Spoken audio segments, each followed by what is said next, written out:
Hello there, and a greeting of indeterminate temperature to this, the latest edition of DF Direct Weekly, number 276 by my count. Lots to get through this week. Joining me on the panel, first of all, John Linneman. Hello. Rich, did you know that it's the 10-year anniversary of Mighty Number 9? I didn't know that. Why would I know that? It's 10 years old. I just watched a great video from Stop Skeletons from Fighting. Our buddy Derek, who was on our Splatterhouse episode, he put out an awesome video kind of looking over it. One of the things I didn't realize is somebody actually ported the game to Vita and 3DS as part of their own Kickstarter project to show that it could be done, since those versions never actually happened. So if you want an incomplete tech demo-y version of the game on those platforms, it's still out there. Right, okay, fair enough. Well, that's somewhat extreme, isn't it? It is extreme, I agree, but it's cool. Absolutely. Also joining us, Oliver McKenzie. Hello. Yes, Rich, and yes, John, I think that would be Unreal Engine 3 on a 3DS. I don't think that's really achievable, but apparently someone's pulled it off in somewhat limited form. That always seemed like a very ambitious goal, and I'm not surprised they didn't manage it, although, granted, that project... Oof. That game, man, that Wii U version especially, my goodness. Okay, so before we crack on with the direct proper, quick shout out to digitalfoundry.net, the web-based home of Digital Foundry, curated by Will Judd. Lots going on there this week. DF supporter Speed Lima fixes DLSS 4.5 boiling in Control. That's pretty cool. Sounds like something you should read. He's also talking about updates he's made to his DIY Steam machine builds, and there's component choices there for both the US and UK markets there. Probably worth thinking about buying some memory. I think that would be my advice. Possibly a graphics card. Maybe some storage before everything gets even worse. He's also talking about analysis of the latest Steam hardware survey, which we're going to be talking about a bit later on in this direct, because it's a bit weird, to say the least. But before we move on, this. DF Direct Weekly is brought to you in partnership with Alienware. The latest state-of-the-art Alienware Area 51 delivers a flagship reborn with a focus on extreme high-quality design, cutting-edge silicon and thermal precision, and it's available now. In addition to top-end GPUs, the new Area 51 also supports AMD's Ryzen 9000 X3D processors, from the 9800 X3D up to and including the new 9950 X3D2. Ryzen 9000 X3D processors deliver by far and away the best CPU gaming performance we've tested to date, and are a key recommendation for a high-spec gaming PC. And to keep performance sustained at the highest level, Alienware has overhauled the internals with a new gasket architecture. The system uses a combination of 180 and 140mm fans to create positive pressure, moving 25% more air while remaining 45% quieter than prior generations. Combined with a 1500-watt Platinum PSU and enough thermal headroom to handle the 600-watt power draw of the RTX 5090, the new Area 51 is built for the absolute limit of modern PC gaming. Okay, so our first news story of the week, and it is kind of news as opposed to gaming technology, but out of nowhere, Rockstar has announced that on August 27th, in fact, I'm just going to read the press release as it was sent to me. Grand Theft Auto 6, an extended look, will premiere on Netflix Thursday, August 27 at 3 p.m. ET, and will also launch on the official Rockstar Games YouTube channel and the Grand Theft Auto 6 site at 9 p.m. ET on August 27th. All that's missing is kind of like, thank you for your attention to this matter. That's literally it. Everybody's talking about it. An extended look at Grand Theft Auto 6. Oliver, I'm going to come to you first on this one. Obviously, there's a kind of like a laundry list, a wish list of stuff that we'd like to be in this quote-unquote extended look. It's an extended look... exclusive news here. It's an extended look with capital letters, which is which kind of emphasizes the importance of this. I mean, it's kind of bizarre, isn't it? What is it? A 6-hour exclusivity window on Netflix. That's kind of strange. Yeah, I don't think I've ever seen something like that before in gaming. Obviously, Rockstar has a pre-existing relationship with Netflix because they distributed the GTA Definitive Edition ports to mobile. I think also the Red Dead Redemption port to mobile phones a little bit ago, right? Not so long ago. So that's certainly a relationship that's been budding, and apparently there's, yeah, 6 hour exclusivity window, which I think is bizarre. I think in that 6 hours probably it will become very heavily pirated during that period. I do think this is very Yeah. welcome, though, on some level, to finally see some extended gameplay, presumably from GTA 6. Again, we don't know anything about it beyond the title, so you just have to presume they're going to show off extended gameplay. I kind of think that maybe that format that has become very popular, the kind of video documentary format we've seen from the likes of Microsoft, for instance, rather recently, I think that might be the format to go with for this one. That would make a lot of sense for me. But at this point, there's no clear evidence as to how long it's going to be. Apparently, a Netflix customer service agent, possibly AI agent, told someone it would be 20 minutes long. And other people are reading into, like, I clicked play on the video and it showed a time for 30 minutes before it went off. So perhaps it's a 30-minute presentation. Who knows at this point, right? It's probably a bit of a crapshoot. But you presume that phrase, an extended look, would imply a bit of a longer runtime than the, like, minute 30 or 2 minute trailers you've seen thus far, which have basically featured cinematic footage.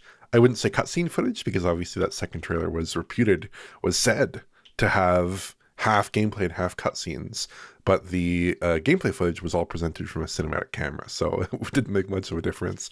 Can't really tell how a game is going to play from cinematic gameplay footage, right? That's just not how it works. But yeah, they're not disclosing very much at all here.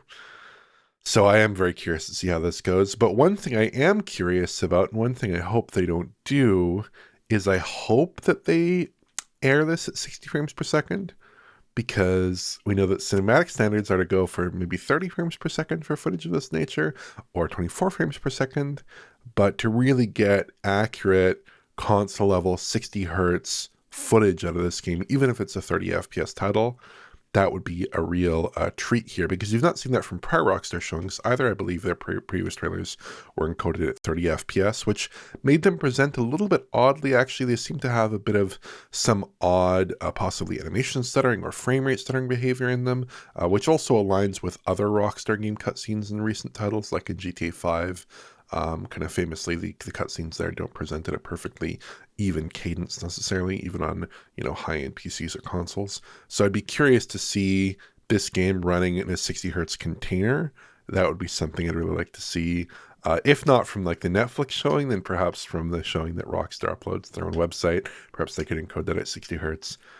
But yeah, I mean, this is kind of an announcement of an announcement. So there's not really much to go on here. I do hope we see enough from this showing, though, that we're fully sated going into the November release. Well, that's not going to happen, is it? Realistically, being fully sated, it's, there's always going to be the hunger for more. I mean, yeah, I can kind of see where you're coming from in terms of the presentation for it. I guess you can look at Drive to Survive on Netflix. That seems to be like a mixture of frame rates. They do That's seem true, to yeah. have 60 frames per second stuff in there. So it's not as if the platform is not capable of doing it. It can be done.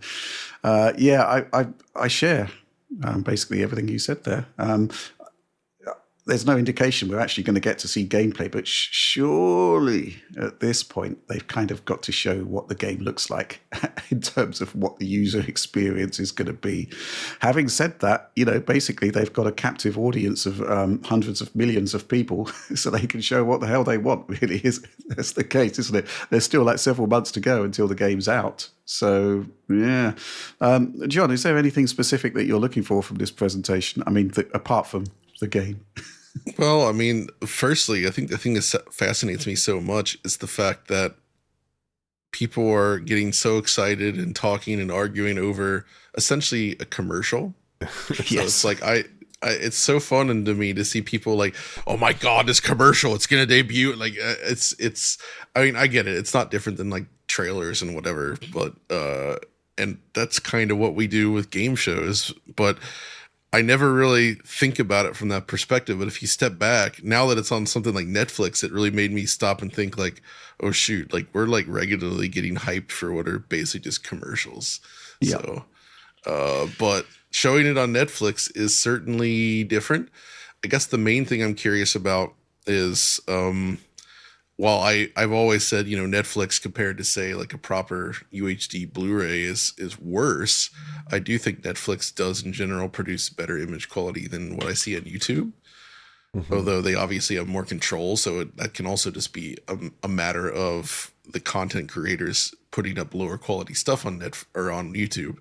So the quality here could be quite good, and as you noted, it does support 50 and 60 frames per second video playback.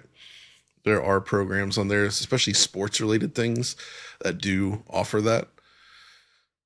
So it's hard to say, but I think ultimately that's going to be up to Rockstar. Rockstar is going to be the one that gives Netflix this file, this data, and then Netflix is going to basically just show what they've been given. So if they're given a 4K 30 FPS video, that's what's going to appear, I would assume. So, and what a great deal for Rockstar, though. Like, you can bet that Netflix paid a boatload of money for this. What for a 6-hour exclusivity window? Right, exactly. And it's really interesting. It's so unprecedented. I'm genuinely just fascinated by the whole business around this. And GTA 6 might be the biggest game ever in terms of like the hype cycle. Yeah, that's a fair point. Mm-hmm. And it does feel that way. It's a really interesting point. It's just, I feel like this is the kind of release where you just have to take it for what it is, and just, it is its own thing. It has its own orbit. This is all, GTA 6 is almost its own platform, so to speak. Right.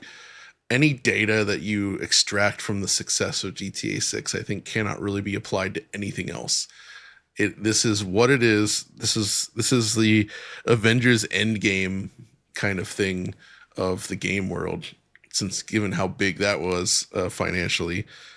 It's just a crazy situation. So, but I do hope that, I would like to see one of those videos where they essentially walk the viewer through the types of things you can do in the game world. Yeah. And I have a feeling there's going to be a lot, like kind of hearkening back to like San Andreas in a way, but like not actually that, but the idea is like you had GTA 3, then Vice City, and then San Andreas. They built upon that and just like exploded in terms of stuff you could do. GTA 6 is kind of like the second San Andreas in a way. It's like the third of the HD era of Grand Theft Autos, if you will, since they massively altered like the core of the way the games were made. So, yeah, I don't like to always fall into hype cycles like this, but I have to admit I'm very curious, and I do actually admittedly love GTA 5. I think it's a great game. Mm-hmm. I actually replayed the whole thing not too long ago on the PC. With the maximum possible graphics, and it's still an interesting single player experience. Yeah, it's interesting. I mean, something that comes up on my Twitter timeline a lot, and I really like it. I welcome it when it appears in the For You tab, which is quite an achievement, bearing in mind some of the stuff that appears there. It's the stuff where basically years on from release, Red Dead Redemption 2, there's kind of like systemic things in the game engine that just speak to the amount of work that went into creating that game world. Oh, it's over-engineered to a significant degree, to the point where you just see things that people are finding within the game years later. Interesting physics interactions, that sort of thing. Observations of the game world. So, apply that to the city that we're going to be seeing in Grand Theft Auto 6, but next generation visuals, probably next generation simulation, that kind of thing. I really hope that we actually get to see some of that thinking, the amount of work that goes into creating that world. Because, you're kind of just getting hints of it so far in the trailers, and we've kind of like come up with our own thoughts on that based on what we've seen so far. But yeah, we really want to see more. We want to see what they've been up to. What's the vision here ultimately for Grand Theft Auto 6?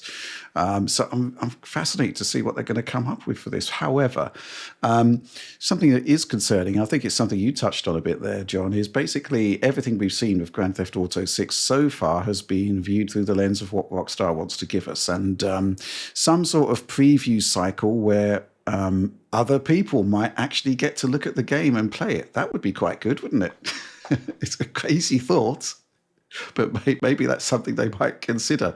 And I guess in the past, we've seen things like, they were kind of like the GQ articles on prior Rockstar games that were quite interesting, but at least some sort of access and some sort of different viewpoint, some sort of, dare I say it, editorial would be great. And I'm curious to know what they're going to be doing in the run-up to launch on this. Are we actually going to get review code? There have been some various rumors about this, about press events and stuff, which I don't think is the best way to do it, but I can imagine that they may well do it, bearing in mind the kind of lengths that they seem to be going to contain leaks. I don't think that's particularly great, but I guess we'll need to see what's going to happen and hopefully get some official word from Rockstar, because they're in this sort of position now where, you can contact them and you've got no idea if you're going to get a response or not to your questions, because, they're so guarded about this game. And I guess basically, the future of the business probably relies on it. So it's probably not surprising that they are extremely protective of it. But at the same time, some sort of discovery of what's actually happening in the game, a different perspective, actual editorial, I think would be something they should be considering. Even if they want to sort of, do curated previews, that sort of thing. That's not unknown. I am concerned about the review aspect of it, though. It's certainly an interesting way to market what is looking like the biggest game ever. Certainly in terms of like comparable movies, I'm thinking that the trailer side of things, I'm just going back to the episode 1 trailer for Star Wars way back in the day. I mean, that was such a huge event. And I guess maybe Grand Theft Auto 6 is in a sort of similar league to that. You're saying this is going to be like GTA's episode 1? Well, in terms of the trailer hype, but hopefully not the final result. Yeah. No, one thing interesting that you mentioned, Rich, was those details that people love to bring up in Red Dead 2. And I'm curious to see if that ends up being the case with GTA 6, because I've noticed a huge trend lately where people are very angry at those types of details online. And I think it's born out of the increase in cost of computing and like the general unaffordability of things, the amount of development time things are taking. So like people went from being amazed and impressed with those sorts of details to being angry and blaming them, even though they often don't understand them and get mad at the wrong thing. But there's a lot of pushback to it, I would say. Right. And I'm wondering if that will be extended to Rockstar, if people say that's why it took this long to make, or if Rockstar essentially will get away with it and people will just love those details. I suspect the latter, but we'll see. Yeah, I don't think Rockstar particularly cares, because that's true. They don't care. Untold millions of copies, and I think that's probably something that they should be applauded for. They've delayed this game several times because it's not ready, right? And the fact that they have delayed it and not sort of cashed in on a incomplete game, I think that's something to be applauded. I guess the litmus test will be the state of the game when it actually ships. Right. I just can't imagine working on a game like this, man. Like the scope and the expectations, like the pressure of working on GTA 6 has to be so immense. I really feel for the guys doing this, because this is just so much, and so much is riding on it, and they know it. The other thing about the sort of systemic videos that we've seen online for Red Dead is that it's become kind of like the comparison point for other games on much smaller budgets, and the fact that they're not able to produce the same level of fidelity in the game world, and people are sort of berating modern games produced on different budget levels without all of the money available in the world, which Rockstar basically has for its games. And I think it's sort of unfair comparisons.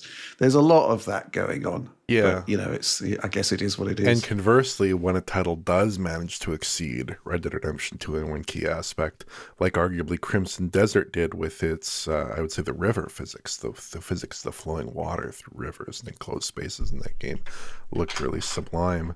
There's a lot of celebration and excitement in some quarters for what that represents. And I kind of feel like GTA 6 might be, I don't want to say the last hurrah, but certainly a big hurrah for AAA gaming, because it is, as marketed by Rockstar up until this point, it is a single player only title. They're not talking about multiplayer at all.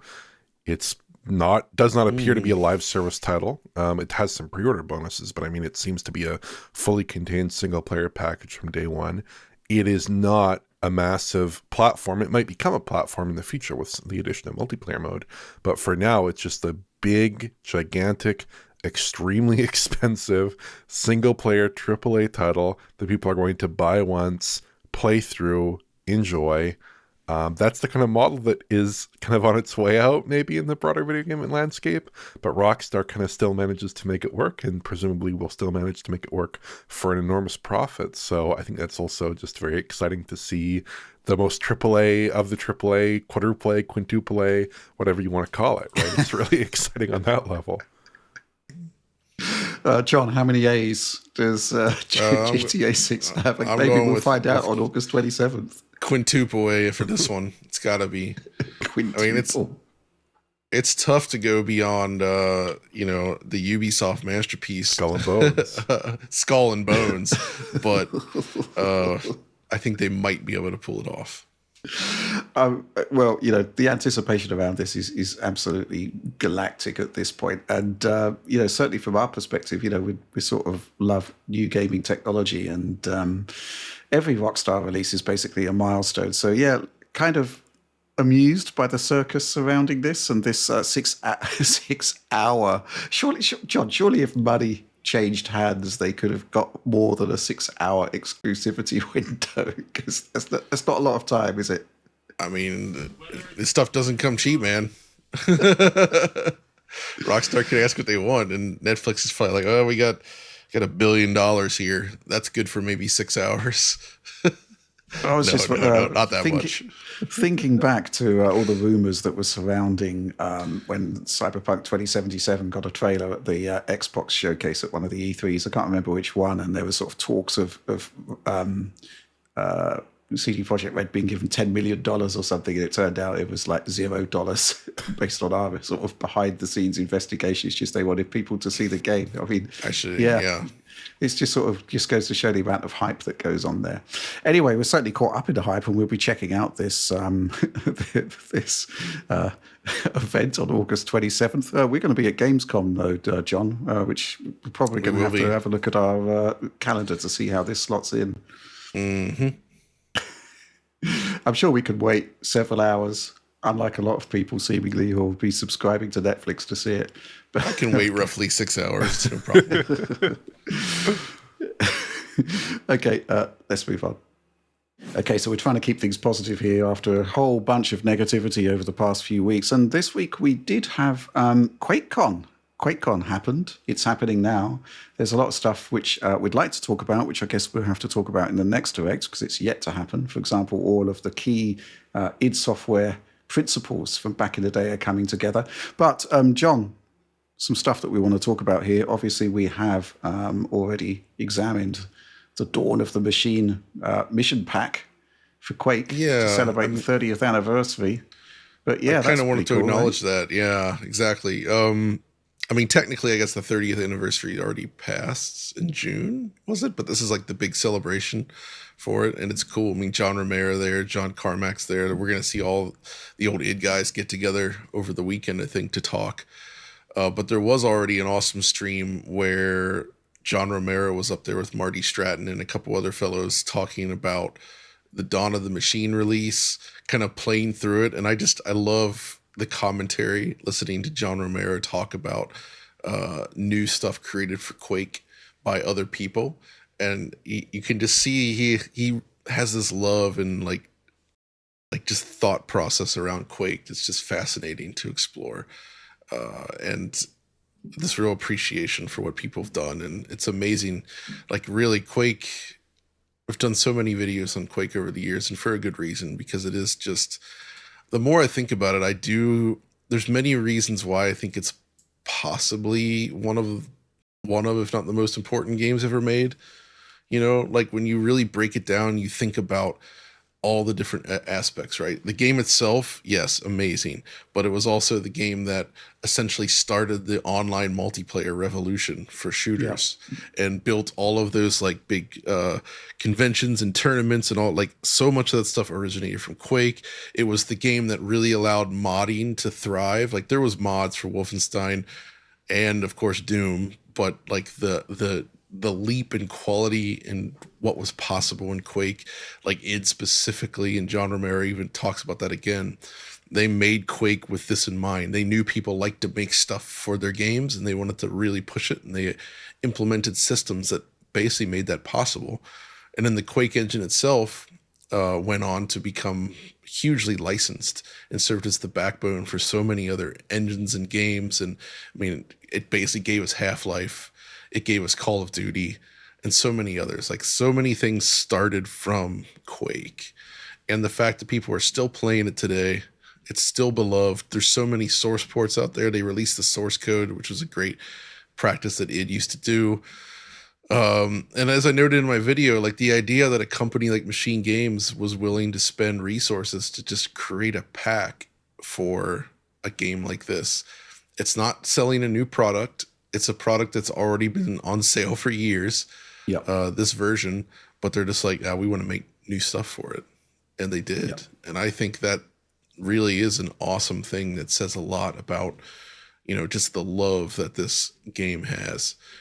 And every time I sit down and play it, I'm just amazed at how good it still is. Like considering, I think John said, and when they were talking about it, it was like technically like 7 months of development for the game. Like obviously development went way longer than that because all the research and building the engine and figuring out what they're going to do. But as far as like what they ended up doing, they didn't actually have that much time to make it. And yet it's so, it's just, it feels great. Just the control, the player movement, the way everything moves. Like still today, it's just one of the most satisfying to play shooters ever made.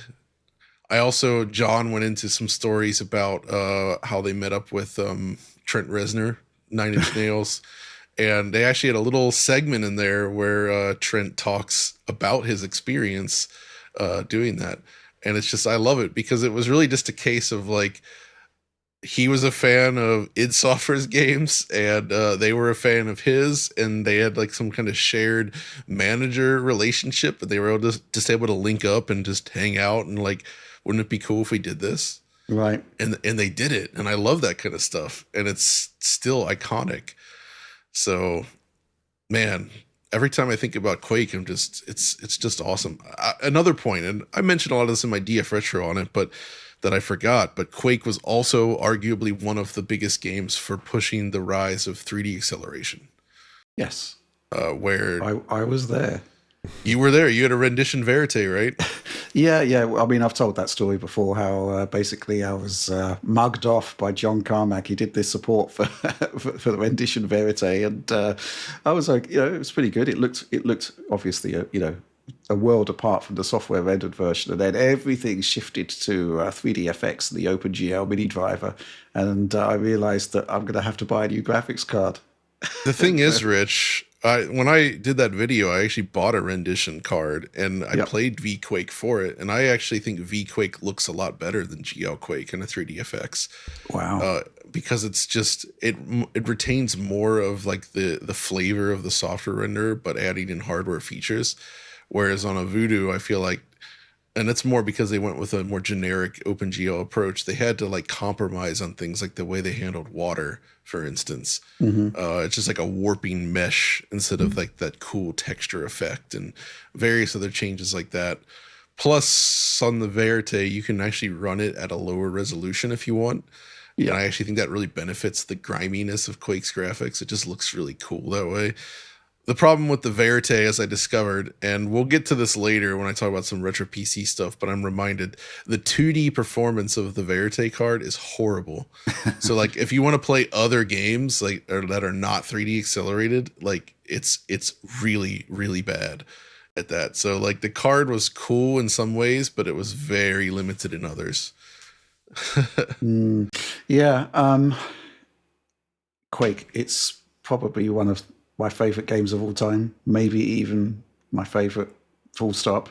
I mean, you think about Doom, and that was the game that changed everything, right? But the game that sits in my heart as the sort of all-time classic for multiplayer gaming specifically was Quake, right? Because the experiences we had there back in the day, and it was just astonishing in a way that I don't think Doom quite matched, even though that was like, that was just a total game changer. First time I played Doom multiplayer was actually at Verge Interactive in South California. Yeah, basically the concept of networking together PCs at that point, when Doom came out, was kind of like something I didn't really understand. But by the time Quake came along, it was kind of a bit more established. And the mechanics of multiplayer Quake are virtually perfect, I think. And the other thing about it is that I can't get on with multiplayer games today because basically there seems to be a period where game comes out and everyone is on a level playing field, but then you arrive maybe a few days later and you're left behind. It's very, very difficult for a newcomer. And also all of the mechanics that are in there, it's kind of almost overwhelming.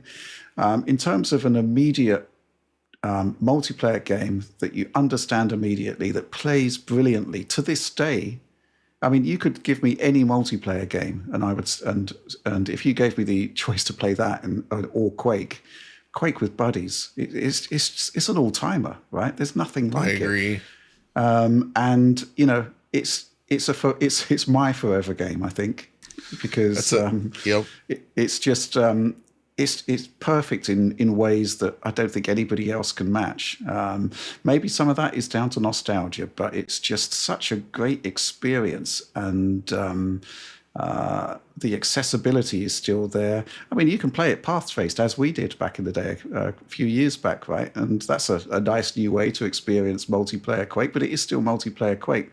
And something we did, the guys I was working with back in 1996, when the Night Dive remaster came out, we sort of got back together and started playing multiplayer Quake, maybe one night for in a month. And, all of those memories came back. It was just absolutely phenomenal. And kudos, of course, to Night Dive for producing that sort of modern version, which, really stands up. It's brilliant stuff. Yeah, it's pretty good, I would say. The only thing I would critique, and it actually got a little bit worse here, is that specific version has issues with how interpolation works. So character camera movement looks kind of jittery. There's very specific ways to get around it, involving setting the game's frame rate cap at exactly your refresh rate, but disabling VSync in Windows, yet using the in-game one or something like that. And if you don't do that, it ends up looking kind of jittery in a weird way. And it actually kind of got worse with the latest patch.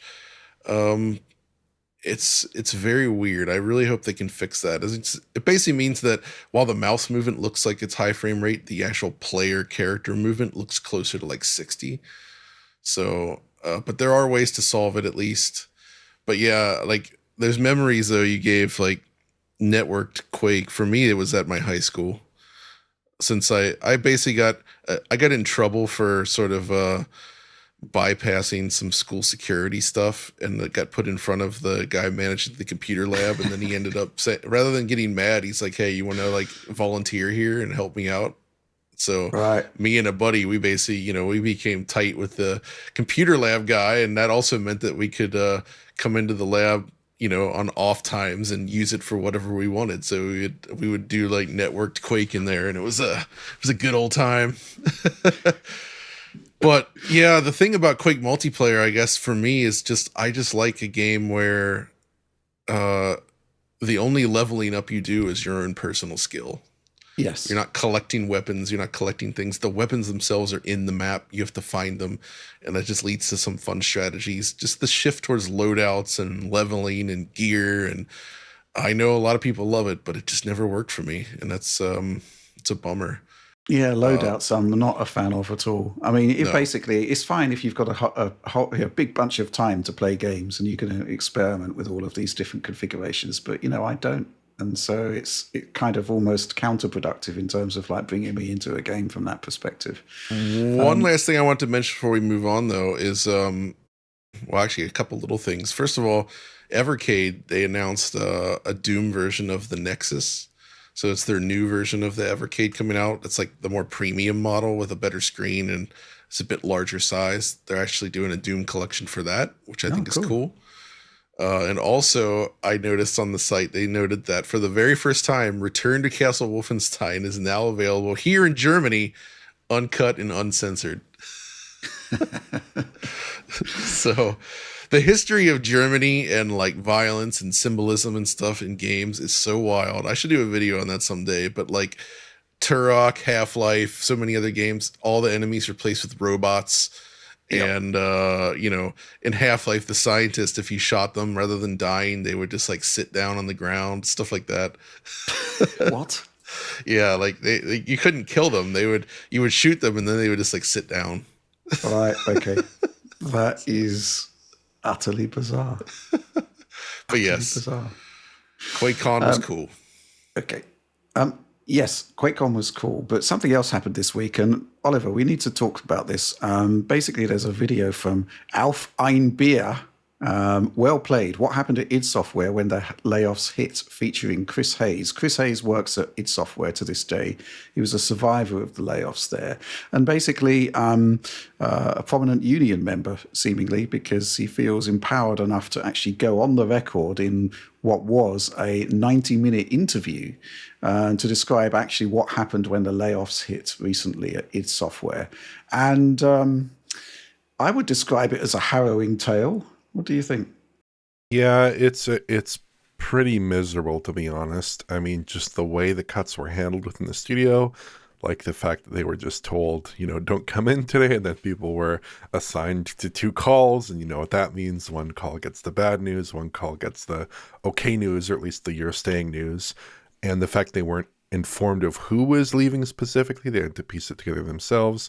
They've still apparently not been told exactly what they're going to be doing in terms of adapting to their reduced scope, because about half of the positions at id were eliminated, unfortunately, in this round.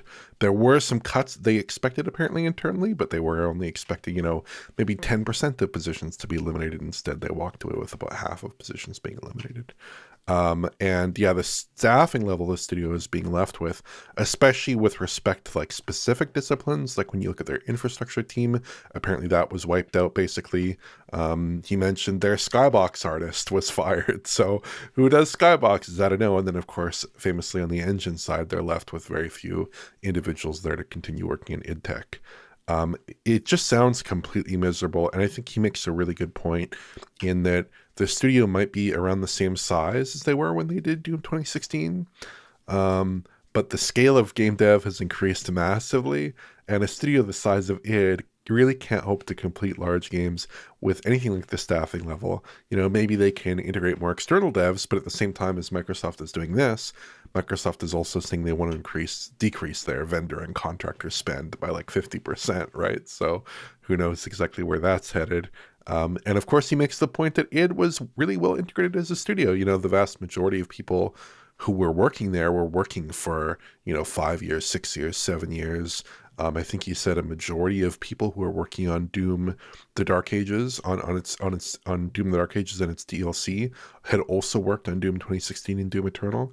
So that's, pretty heavy continuity of service in an industry where people don't actually work for that long.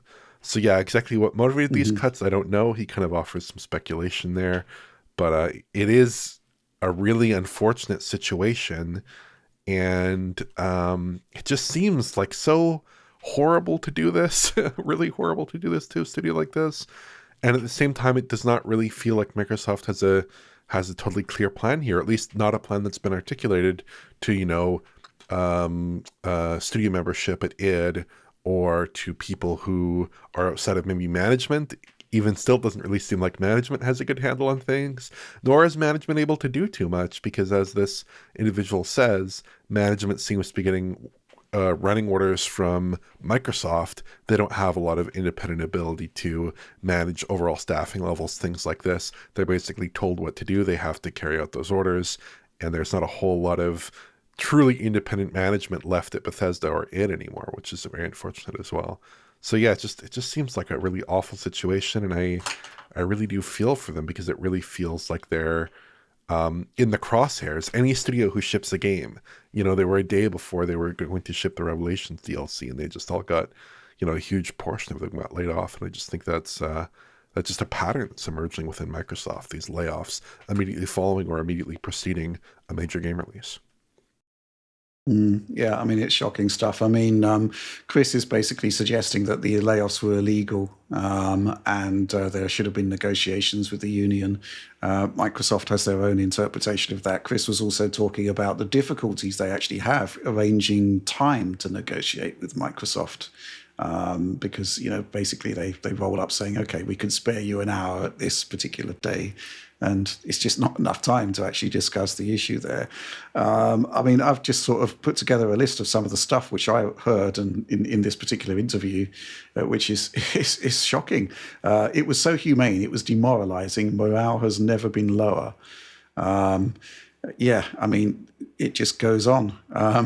The description of as you were talking about, the way that employees were kind of like sent into two different calls where no one was allowed to have camera or audio. No names were showing up, so they didn't even know who was affected one way or the other. It took kind of like and the scramble to actually share contact details with other members of staff after that, because it was extremely difficult. There's the discussion about the fact that there doesn't seem to be a coherent plan or vision for id Software moving forward.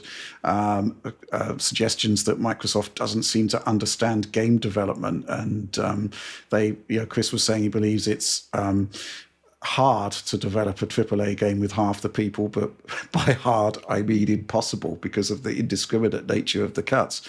It just goes on and on and on. Erosion of trust, long-term damage to id's culture attributed to Microsoft. Even if a magic wand was waved and everyone got their jobs back, plenty of people have lost their trust, and they will never trust Microsoft again. They'll never work for a Microsoft studio again.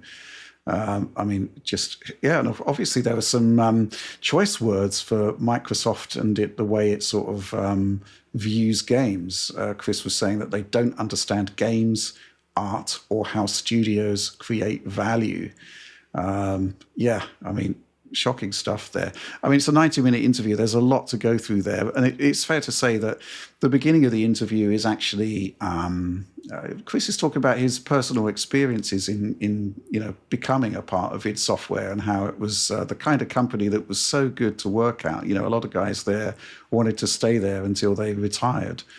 It was a really interesting interview, but also very, very sad. There's also sort of comments about the fact they had no performance metrics to work to. They had no bar for success. It was just completely opaque. And the kind of issues that Game Pass throws up, because obviously game sales will be lower because of Game Pass. That's a given, right? But, how does that filter into metrics that define success or failure of a project? I mean, I could go on here.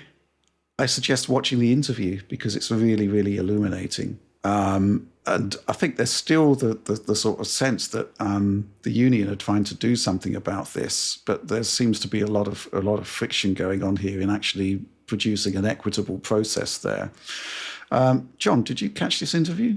Yeah, I watched it. I mean, I don't want to get too much into it. It was kind of sad to see, indeed, but it does kind of suggest that, as I suspected, Microsoft's taking the usual quote-unquote tech bro approach, which is just move fast and break things, which I feel like is working increasingly less these days, where they just make a big mess and then worry about the aftermath later. But the aftermath in this case has pretty nasty side effects. So all I can say is I hope that something like they could find a way out. I don't even know. I will say the rest of the employees that are still there, including Chris, I hope that they're able to get back on their feet and still create things together, and that the studio culture can recover somehow. But I feel so bad for all the other people let go. I mean, these guys were performing at such a high level. It really shows that there's no amount of success out that can truly guarantee longevity, I guess. Mm-hmm. Yeah. I mean, Shocking stuff. I mean, I don't really want to dwell too much more on this because we have discussed the topic before, but the reason we're talking about this particular interview is that this is like first-hand information from somebody that's willing to come forward and tell everyone exactly what happened and go on the record about it. And I think Chris deserves kudos for that. Yep. But let's move on. Right, so it's been a bit of a lean week for news, and it was quite interesting to see that The Verge broke cover, basically confirming what we kind of know to be true anyway. But basically, it looks like, thanks to the leak of specific internal Microsoft documents, it is now pretty much certain that Xbox 360 games are going to be coming to PC. And the disc-to-digital program that we've also reported about in the past, that is also set to happen possibly sooner rather than later, maybe even next month, which would be very, very interesting. I'm going to go to you first on this one, John. Xbox 360 games on PC. It seems to be tied into some sort of next generation drive, a gradual rollout between 2027 and 2028 across next generation devices. Curious stuff, right? I mean, this does kind of sound like they're just laying the groundwork for their next machine, which, you know, if we know, given what we know about Helix, is very PC kind of focused in the back end. So it makes sense that they would be developing a way to enjoy your back catalog library on newer, different hardware. And I guess that's one thing I can say about Microsoft's approach here is I respect that they've continued to kind of pursue this, ensuring that the library that you've built can be taken with you. And I think that is a good thing. And I am, even though I'm not a fan of the digital model that much, if you're going to do it, this is at least this is a good example of how to do it well, I suppose, in that, you know, you're honoring people's purchases and their library years later, even on wildly different hardware, including the PC now, which is super cool. So I'll be curious to see how well this works, because what we've already learned from the initial 4 original Xbox games is that by bringing this to the PC, it opens Pandora's box for people to tinker with it. And we've already seen Conquer, for instance, be updated with like widescreen, 60 FPS, things like this. The community is finding ways to do that. At least now with these things coming to PC, so to speak, this does kind of open the door for more mods like this, and it could really enhance a lot of these classic games. So I'm eager to see where that goes. Absolutely, yeah. Oliver, what do you think about this? I think this is good. Very expected, obviously, given the recent development of the Xbox original backwards compatibility. But I think this is pretty cool. Some of the details here are a little bit intriguing to me, though. Like The Verge is suggesting that the availability and pricing of these games on PC might differ according to the publishers of these games, because they can kind of set their own rubrics for what availability might look like on the PC platform and what pricing might look like on the PC platform. In theory, those things might diverge somewhat. In practice, who knows? We'll have to see. But yeah, I mean, I would really love to see at least the full suite of enhancements that we saw on Xbox Series brought over to PC, because obviously there you had 4K support, you had 60 FPS support in some titles, high frame rate support in some titles. That would be really cool. I'd love to play through like Final Fantasy 13 on PC with some of these enhancements, though who knows exactly what that would look like. Maybe they'll come up with some official remaster or something at some point as well. But, you know, I think it's good. It's very welcome. Makes a lot of sense with Helix. Really has to happen. Kind of surprising it didn't happen sometime in the intervening, like 11 years or something, the past 11 years, when Microsoft has had this capability on Xbox One consoles, but has not brought it to PC, but better late than never, right? The thing that sort of baffles me at the moment about this is the extent to which this emulator is like for Helix, or whether it's for PC, or whether it's for both. Because you'd think that the existing Xbox emulators that exist for Xbox Series consoles, they should just surely they should just work on Helix, right? Yeah. They should just carry over in the same way that we kind of expected the Xbox One emulators to carry over to Xbox Series. It seemed to be a sort of similar experience, just with acceleration on the Series side, and then you had the FPS boost and resolution boost initiatives that Microsoft added on top of that. So, it still sort of raises questions in my mind of what Helix actually is. Is it a transition to Windows? Is it going to retain the kind of curated Xbox area that is more console-like? Is it a kind of hybrid of the two? I'm not really sure. But the other thing I think, which is a slight worry for me, is that, I applaud the notion of being able to bring across digital purchases across the Xbox generations, but are you going to be able to transition those games over to the PC side of things if you're still in that within that Xbox ecosystem? First-party games, I suspect so, right? Because Microsoft has full control there outside of the games that have licensing problems, the Project Gotham Racings, etc., etc. But, if I own Xbox Series versions of third-party games, if I own a bunch of Xbox 360 games that are also available on PC via Steam or whatever, what happens? Are those games going to become available? I kind of want them to, even though I could probably pick up the same games for, next to nothing on Steam. I kind of want to be able to not have piecemeal access to my Xbox digital library, which, is quite substantial at this point. But I'd kind of like to be able to, bring those versions over as well. And I'm wondering where the sort of what the actual end result is going to be, because the support for backwards compatibility on Xbox Series X is, it's by no means complete, but it's pretty decent. Right? Would you agree with that, John? But the concept we might not be able to get that entire library on the PC side does make me, a bit sad.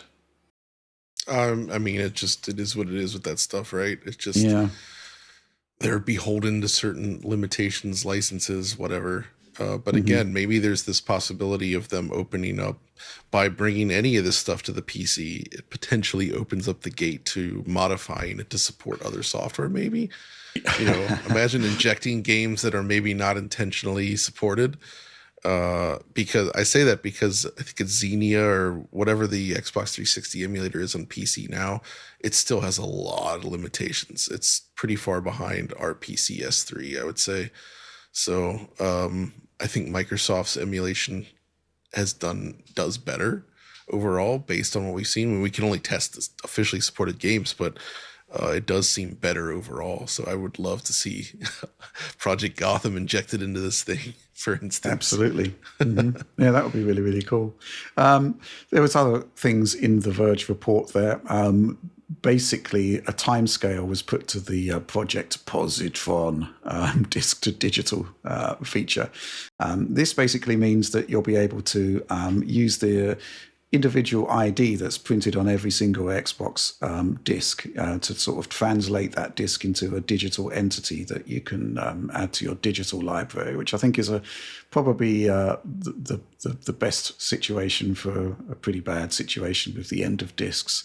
But the news there was basically that it was initially decided that there would be a public beta for July with general availability set for August. That didn't happen, but I suspect it's probably not too far behind. So maybe it will happen with a beta in August and wide availability shortly thereafter. I think that's really interesting. I really want to see how that works. We've also had quite a lot of interest in whether Sony is able to do exactly the same thing, because obviously Sony has broken cover and said that it is basically the end of disk-based software on the PlayStation from 2028 onwards. And so, I tried to look into this and to see whether there is a sort of equivalent sort of per disk ID on the PlayStation side. Now, the thing is, there is this thing called the PS Dev Wiki, and basically it tells you everything, every element that is on a particular PlayStation disc. And I've got to say that there is nothing on there that overtly suggests that there is an individual serial number per disk that would enable a disk to digital program on the Sony side. That's not to say it's not possible, because obviously Sony knows more about its disks than anybody else. But this information here, it's pretty detailed, and if you sort of piece together everything that's in there, I think the best you could do is probably maybe sort of like individually identifying particular batches of disks that may have come from individual machines within the factory. But the concept that every disk is readily identifiable and able to be turned into a digital purchase, probably not going to happen. But I'd love to see it if it is true. What do you think about this, Oliver? I think the route Sony will go down, I wouldn't bet money on this, but I think the route Sony will go down is to ship a disk drive with PS6, but not a disk drive that ships with the unit. A disk drive that you attach optionally to the unit, maybe via a cable, maybe via some kind of more integrated attachment. Who knows? But my suspicion is that the way that Sony will tackle this looming digital disk crisis, because I think it is a big problem for them potentially, is to basically use the same solution they've done for PS5, which I think works reasonably well. I think the framework for Microsoft's whole tech stack here is really the infamous digital non-lending whatever practices they had going on with and the online authentication practices they had going on that were planned for the initial launch of the Xbox One, and perhaps those signatures have allowed them to do this kind of program with some technical work. But yeah, I really do suspect that this is Microsoft's way of accommodating that, Microsoft's soft way of signaling, hey, the next console won't have a disk drive. For Sony, I think they made their announcement to preempt publishers leaking it, perhaps, and they don't have a kind of comparative similar story to tell PlayStation gamers about the future of PlayStation discs on PS6. Though I think it kind of behooves them at this point to come up with some kind of story that they can sell to consumers that will placate them to some degree, because people are very upset. But I see mostly online, I don't know what you think about this, John, but mostly I've seen fairly positive reactions to this Positron stuff from gamers online. They seem reasonably pleased by it because it doesn't really take away options for them at the moment. It only expands their capabilities to use their disk entitlements, turn them into digital entitlements, potentially for future consoles. That seems to be received cautiously, but positively as well. Yeah, I mean, I think that's probably about right. It's not about taking away options so far. It's about potentially offering more options. And I think that's, again, respectable to do this. It's an interesting approach. And yeah, especially like when you start to consider the variety of hardware that they've expanded their services to, there are certain platforms where simply a disk just isn't possible. And this suddenly makes playing that type of software actually possible, which I think there is value to that. And it just ties into this whole way of thinking where Microsoft does actually seem to care about accessing your library going forward, which is important. Mm-hmm. Okay, good stuff. Yeah, looking forward to this proposed beta test for the Positron stuff, hopefully coming soon. But let's move on. Right then, Half-Life Alyx it is and remains one of the greatest VR experiences ever made. And John, you've seen something rather interesting that you'd like to share with us. Yeah, so there's somebody that goes by the name AMP Game Dev that released a video showing super early experiments with Half-Life Alyx running natively on a Quest 3. Now, I would say, as the comments kind of suggested, it's more like walking as opposed to running. It's not playable really. It's very, very choppy still, but it is still like there is progress being made. And essentially what they're doing is it's sort of like they're using WinLater XR to sort of translate a Windows software to Android in addition to like Proton plus FEX. So it's like a bunch of tricks to sort of get a Windows game running on an Android-based ARM system. I guess it's sort of like a proof of concept thing that shows that standalone Alex could potentially exist, I would say, on the Steam frame. Where this type of work, Valve, I think, would be able to make greater changes to it to allow this to run better, and they could modify things to support it, but it does show that it could technically possibly be done. The main limitation he notes here is that the Quest's 8 gigabytes of shared memory isn't enough for the game, basically. So many of the maps just can't be loaded right now. But again, this is just the work of somebody sort of playing around with different layers of the game, trying to get it to go. And I'm just happy to see like actual attempts being done for this. And I really hope this does lead to the Steam frame eventually having some sort of a native version of this game running. Uh, I feel like it could be possible. Hard, difficult, but possible. I hope so, because I still think Half-Life Alyx is it's a very rare game where we got to see all the might of Valve poured into like a really high-end VR experience. And there's just so many interesting design elements in that game that are still just so fun to go through. I love replaying Half-Life Alyx for that reason. It's just a brilliant, brilliant game. And I think I would love it even more if it was available on a standalone headset like that. I guess saying love it even more, it's more like it would just be something that's cool to see, and it would also allow more people to experience it, I think. Interesting. So, but I mean, I'm not convinced that though actually this guy will ever get this running smooth on a regular Quest 3. Like no. that feels like beyond, like they would have to make pretty serious architectural changes to the game to do it. Like I think you could get some version of this working with enough effort and enough changes, but as is, I think it's just too much, especially with the memory requirements. But still, it's cool. Oliver, I seem to recall that obviously, well, you visited Valve, you've seen the Steam frame, you're at an advantage to all of us here. And I believe that Valve's emphasis was basically more on the Steam frame as a streaming device for VR as opposed to like running native experiences. But it can run native experiences. And I think obviously it would be great if Alex could run on it. Mm-hmm. Yeah, I mean, their emphasis for sure, especially for more demanding 3D titles, is to run them using streaming from a PC system. That's the definite takeaway from the coverage on Steam Frame that I did. And my experiences at Valve, indeed, I did see Half-Life Alyx running on the headset, but it was being streamed at a very high frame rate, looked very good, great image quality, no complaints there, and I suspect that's the optimal way to play Half-Life Alyx, assuming you have a suitable PC system.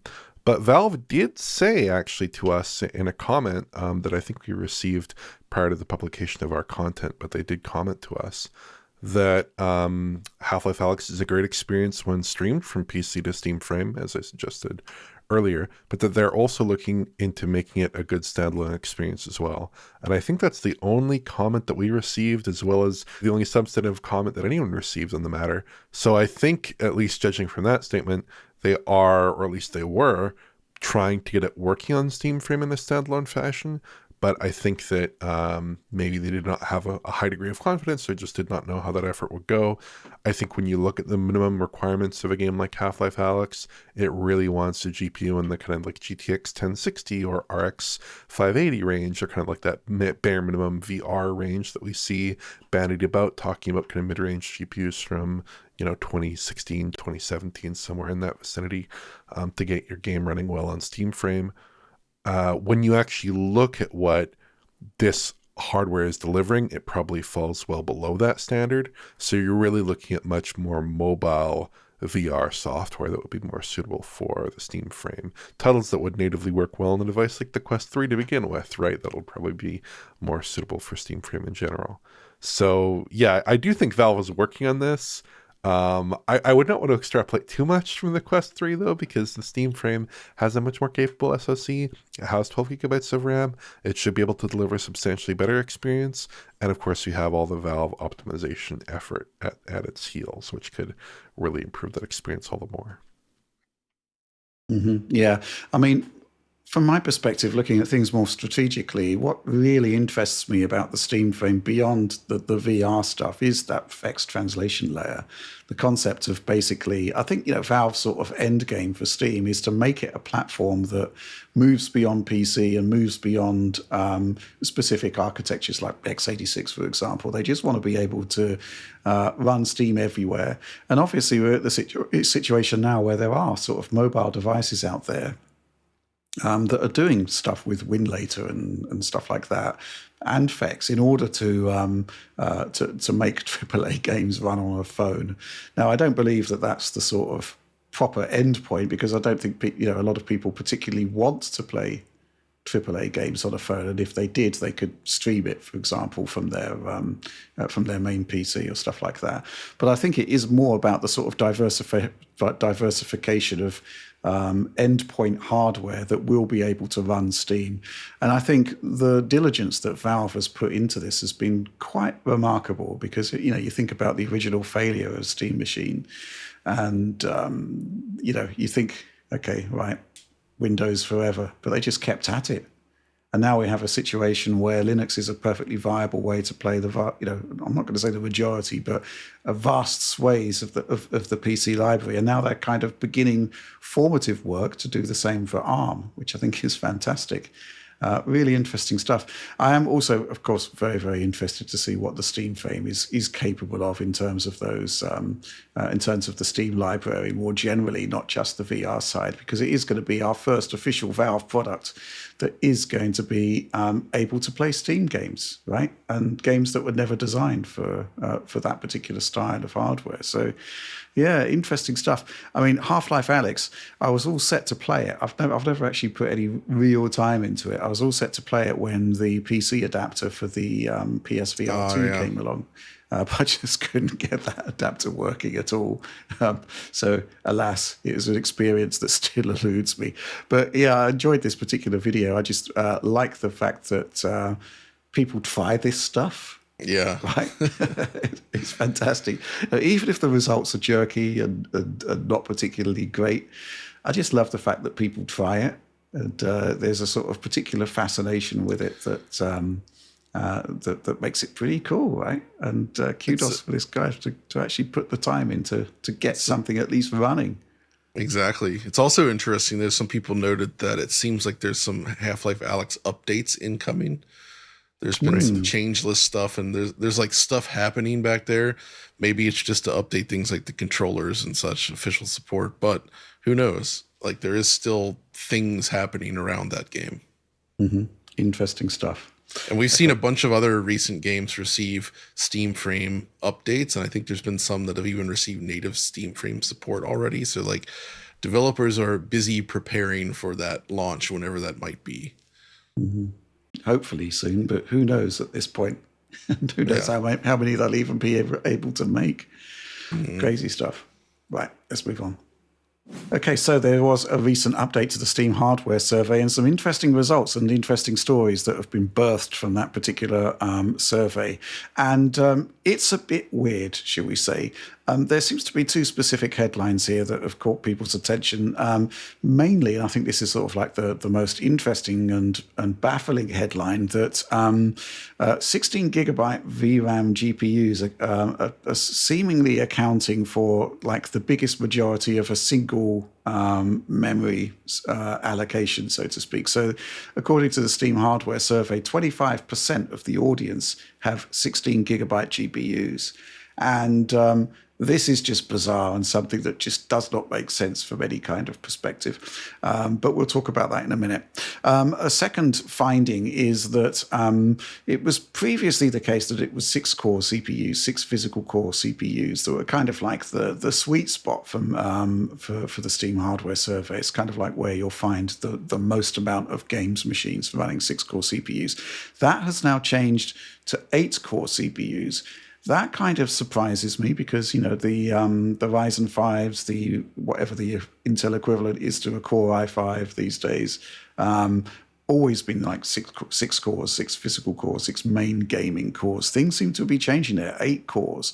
Now, the 8-core side of things I can kind of understand because for two reasons. First of all, there's the rise of the X3D processors, which the vast majority of them are 8-core, 16-thread CPUs. That kind of makes sense to me. That's that sort of that does make sense. Similarly, when you look back to AM4 now, the Ryzen 5 5600 6-core, that seems to be like the sort of default landing place. But it is the case now that CPUs like the 5700X, the 5800X, they do seem to be quite cheap. You can pop over to AliExpress, for example, and get those CPUs very, very cheaply. So I guess the shift towards 8-core CPUs doesn't really surprise me that much, but it's certainly the concept that 25% of the Steam audience have 16 gigabyte VRAM GPUs. Oliver, this makes no real sense, right? No, it doesn't make any sense, especially when you look at the market that's kind of being contemplated here, which is a market where 16 gigabyte GPUs would be outselling 8 gigabyte GPUs, which I think anyone with a couple of brain cells to rub together could probably conclude is not likely the case, especially when you look at the universe of 16 gigabyte GPUs. We're really just talking about quite high-end NVIDIA fare, quite high-end AMD fare, GPUs like the 5070 Ti and 5080 on the NVIDIA side, and GPUs like the 9070 family on the AMD side, right? Relatively high-end hardware. Doesn't make a lot of sense. I've seen it suggested, I think you suggested earlier to me actually, that this was caused by the rise of integrated graphics or some accounting issue where maybe some systems with integrated graphics are being counted as having 16 gigabytes of memory, whereas previously they weren't being counted as having 16 gigabytes of memory. Perhaps that's the total addressable memory size. 16 gigabytes is obviously a very common memory size for laptops. So if they're just including all of that as potential VRAM, that could account for it. And that might actually, not be strictly speaking incorrect, but in the spirit of things, that would not really be a 16 gigabyte graphics product, right? Because, even if you have a pretty healthy allocation for graphics, you're not going to have 16 gigabytes for graphics. And even if you do have 16 gigabytes for graphics available, it's going to be pretty slow relative to a discrete GPU. So maybe you just need to cut integrated GPUs out of the picture. I don't know, but it certainly doesn't feel like an accurate accounting of the state of the PC GPU market at the moment to say that 25% of all Steam gamers have 16 gigabyte GPUs. I mean, that doesn't seem accurate. On the CPU side of things, it's encouraging, I guess, but just having 8 CPU cores doesn't tell you very much about the capability of a processor, especially for games which are usually bound by the performance of 1 or 2 threads and aren't going to stress an 8 gigabyte, or rather, not an 8 gigabyte, an 8 CPU core CPU too badly, right? 6 CPU cores is perfectly sufficient for a CPU to run games for the most part, as long as you have sufficient cache, sufficient instructions per clock, sufficient, clock speed there. You can get away with 6 CPU cores just fine for the most part. It's more of an artifact of general CPU scaling and not gaming specific CPU scaling, but we see 8 CPU cores become more and more common, right? It's not very important for gaming, in my opinion. So yeah, that's less interesting than the 16 gigabyte figure, but at least it probably does represent a real trend in CPUs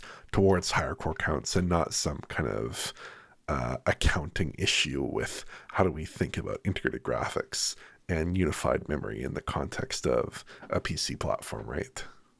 Mm-hmm. Yeah, I've just been looking over a list of GPUs that do have 16 gigabytes of RAM, and on the NVIDIA side, you're right, it is basically sort of higher end fare. The exception being like the 4060 and the 5060 Ti. Yeah. Those had 16 gigabyte variants. Arc, of course, A770, the Intel card, had 16 gigabytes of memory. But yeah, NVIDIA side, it is basically like, 4070, actually no, 5070 Ti, 4070 Ti Super. And then it's like, 80 class upwards. So, the concept of 2 generations of NVIDIA cards basically amounting to what would be a majority of that 25% just doesn't make sense. Obviously, AMD have a rather more storied history of 16 gigabyte cards going back to, primarily RDNA 2 with the 6800 class upwards. And then you had, obviously the most recent ones, the 9070 XT, 9060 XT, 16 gig. But John, just going back to the first, basically my search went back to like 2018. And in 2019, of course, the legendary, always in my background here, the Radeon 7, 16 gigs of HBM2 memory. This thing didn't muck about. You're right. And in fact, I think what's really happening here, Rich, is that people have been watching DF Direct Weekly and hearing us talk about the Radeon 7 and realize that with the price of RAM today, that the Radeon 7 is the best value in gaming and computer hardware. Like, think about how much you get with that thing. Yeah. I hear they even hide some extra RAM in that little red cube on the end. Crazy stuff. Yeah. But your other favorite AMD GPU, the Fury X, only 4 gigs of HBM memory there. Yeah. Sad artifact from another age. I know, but that was just a different time. That card would be amazing until you wanted to play Shadow of Mordor. In which case then you're screwed because that one's at 6 gig. Yeah, that was the thing, right? That was back in the day where everyone was kind of shocked that a game would ship requiring 6 gigabytes of RAM, and it was Shadow of Mordor, which made the grade at the end. I love that because that was one of the first to go high on VRAM requirements, but it also shipped on the triple. And it was horrible. I think going back to the Steam hardware survey, there's certain things that happen which don't seem explainable, and there's never really any sort of transparency from Valve in terms of explaining why this sort of stuff is happening. So, yeah, sometimes you get these weird spikes, and then they disappear a few months later, where presumably either the sampling has changed or Valve has basically figured out, that's not quite, maybe we need to make a change there. But we don't actually get any sort of explanations for why this sort of stuff's happening. I really wish there was another way for there to be sort of massive sampling of the available gaming audience out there, and to produce some sort of alternative to the Steam hardware survey that's a bit more descriptive, and also kind of like with exposed methodology. I think that would be really, really cool. And we kind of need something like that, because there's nothing like the Steam hardware survey. And I think kind of like the way it's interpreted, sometimes sort of prone to abuse and also misunderstanding. But I suspect that's basically what's happening here, because otherwise it doesn't really make sense. Anyway, let's move on. So we're going to end the show with John telling us about, and I'm just going to quote what he's put on the docket here, retro PC ramblings. I've been up to things.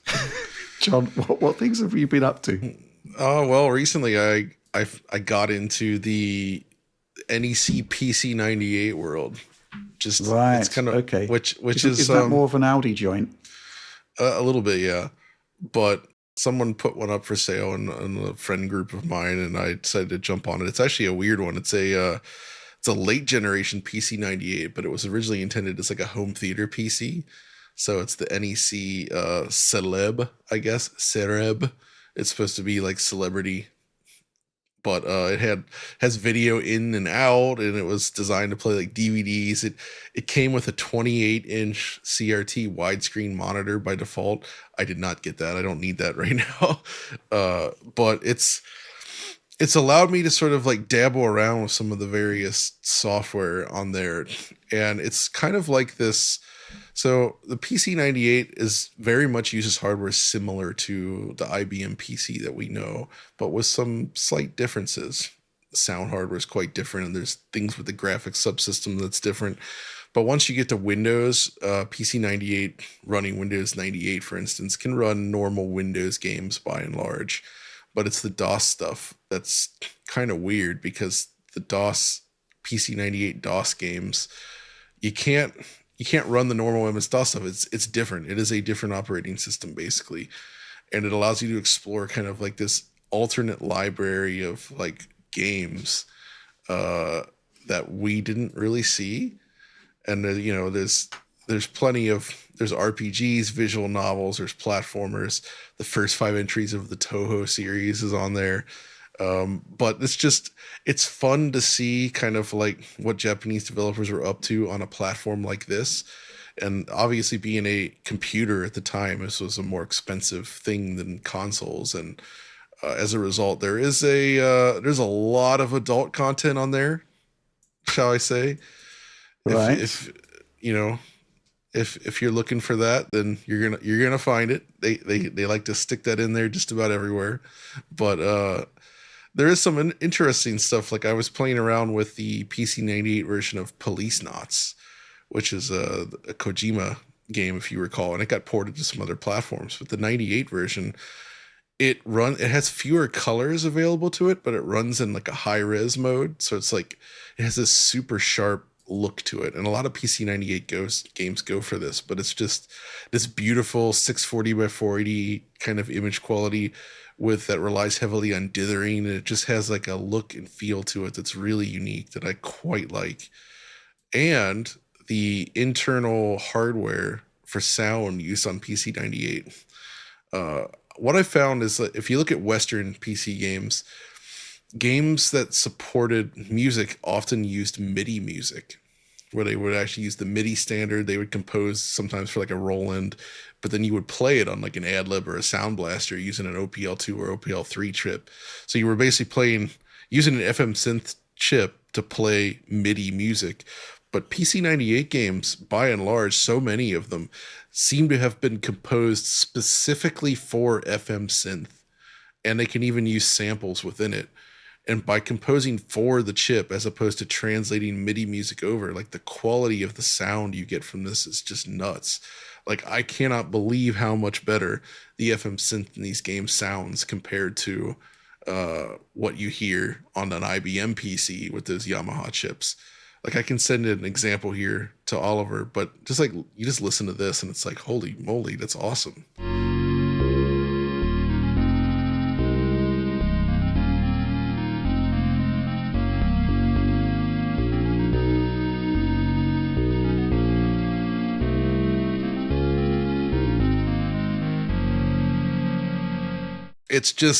It shows that there was like a different focus in terms of development and utilizing the resources differently. Like so many more of these older games ran in high res mode specifically. So the frame rates aren't always great, but I think they like to do it because you would get really sharp Japanese characters, and it also enabled a specific type of art. And so like music and sound and video wise, it just has a completely different feel from the IBM PC of the same vintage. It's like a different world. So I've enjoyed exploring that, just seeing how it is. And the machine I'm using is actually pretty high end, the PC 98 world, being a Pentium MMX 200 megahertz. Okay, that's cool. So, and it's nice to also have a Windows PC that's in that range, because I have a Pentium 3 700 as well that I often use.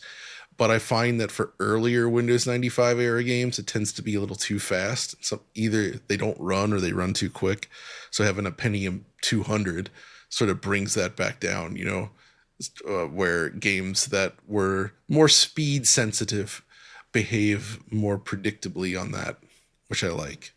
Mm-hmm. So it's a neat, beautiful little system. It actually came with a wireless keyboard that can function in wired or wireless mode, and the mouse plugs into the keyboard, kind of like a Mac. Like just the way the system is built and everything's hooked up, and even as an internal speaker, but you can use external. It feels so different compared to what was happening in the IBM PC world. It's really, really just cool to see it. Yeah, I mean, not so much retro, but I was just thinking back based on our discussions earlier to there was a kind of era where I think that the Steam Machine, the initial Steam Machine initiative, there was an attempt to kind of like make some PCs that weren't like traditional PCs. So there's like the Alienware Alpha, which is a very sort of it was basically laptop parts integrated into a very small sort of PC chassis. And that's really, really cool. We don't really see that sort. I mean, I guess we do now with Steam Machine, right? The new Steam Machine. But there seemed to be this sort of movement to try and make console-like PCs, which kind of floundered. And I think there was also the Area X51, which was that kind of Xbox 360 type mini tower. I'd love to see the return of those if there is this sort of concerted drive to bring PCs PC gaming and SteamOS into the living room. But it's just a shame that those sort of devices aren't made anymore, and the devices that are out there in terms of like, I guess they do have some sort of interesting value, but they are, of course, very much locked to the games of their time. They wouldn't run practically anything modern today. But yeah, interesting nonetheless. You were talking earlier about the rendition Verite, and you said you were going to mention something, John. So that's another thing is, well, first of all, on the PC98, I actually did slap in one of my 3DFX Voodoo cards that I had spare, and I was surprised it actually works, which is cool. Right. You can actually use that on a PC98, as long as you have a system with PCI, because older PC98s had their own special bus that's not PCI or ISA, but this newer one does have PCI slots.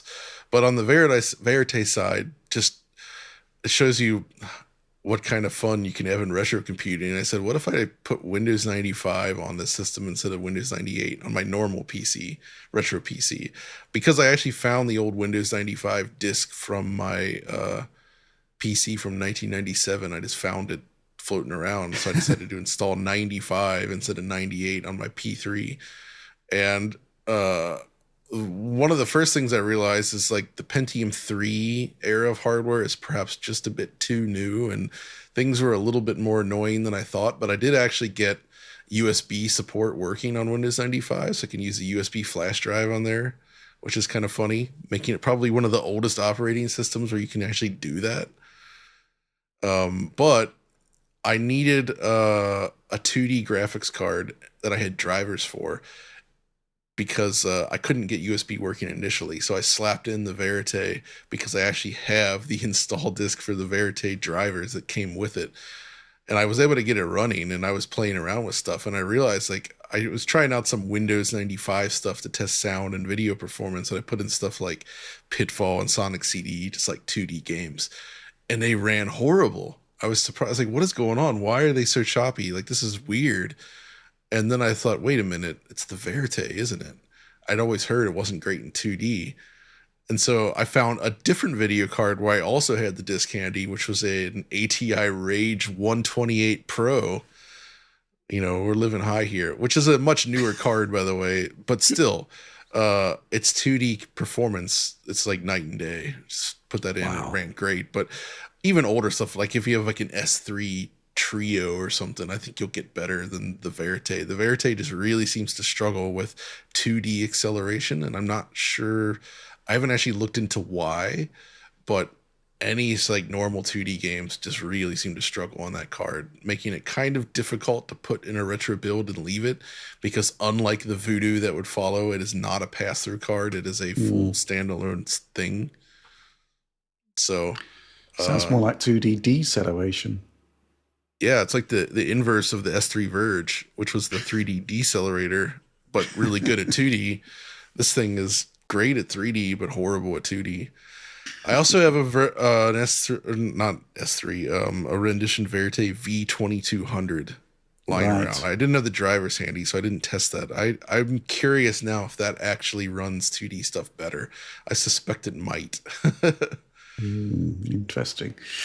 Okay, right. Well, that was our final news topic, or a topic for this particular edition of DF Direct Weekly. We'll be back soon with our Q&A show, and we're going to be talking about the 1 year of independence of Digital Foundry. It has been 1 calendar year since we waved goodbye to our friends at Gamer Network and IGN and went our own way. We'll be talking about the good, the bad, and stuff that we want to do going forward, stuff we've achieved, some of the new tooling we've done, lots of interesting stuff happening there, so please do look out for that particular video.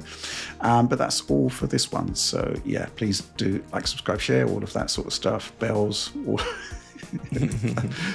whether you ring them or not, I'm not sure it makes any difference at this point, but it is there. Patreon.com/Digital Foundry, support Digital Foundry. That does make a difference. But that's all from us on this one. So yeah, thanks for watching and supporting Digital Foundry.